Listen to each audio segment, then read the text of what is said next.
ছাত্ৰ ছাত্ৰীসকল আজি আলোচনা কৰিম ক্লাছ 7 অনুশীলনী 4 বিৰ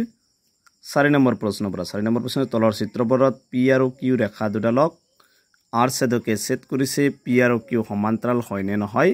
পৰীক্ষা কৰা তাৰমানে চিত্ৰটো দিয়া আছে এটো চাবা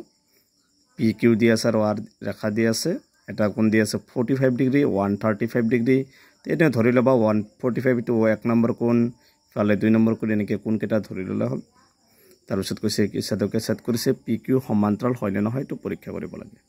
গতিকে সবা এনেকে এটো 1 নম্বৰ কোণ ধৰি লৈছো এটো 2 নম্বৰ কোণ এটো 3 এটো 4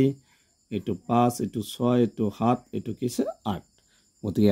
1 নম্বৰ কোণটো কিমান হ'ব 45 ডিগ্ৰী গতিকে দিয়া আছে লিখি লবা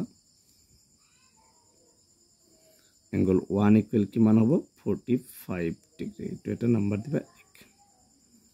আৰু কি দি আছে 8 নম্বৰ কোণ কোণ 8 equal 135 ডিগ্ৰী এবাৰ চাবা এতেকে এনেকে লিখিব পাৰিবা 8 যদি 135 হয় এনেকে লিখিব যে 5 angle 5 plus angle 8 এইবিলাক কি ৰৈখিক কোণ angle 5 plus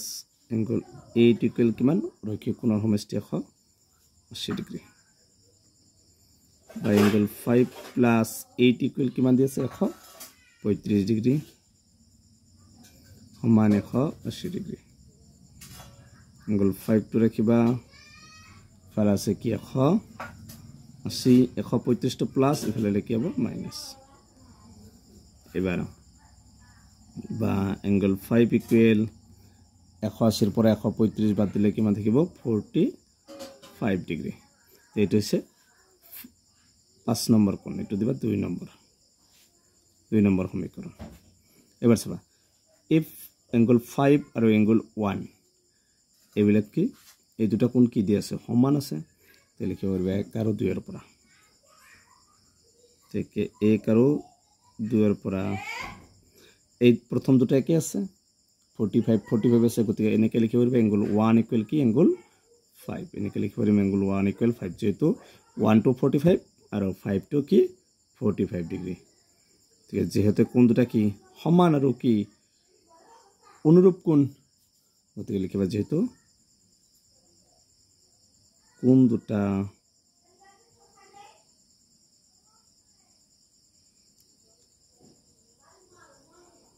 সমান আৰু কি হ'ব অনুৰূপ কোণ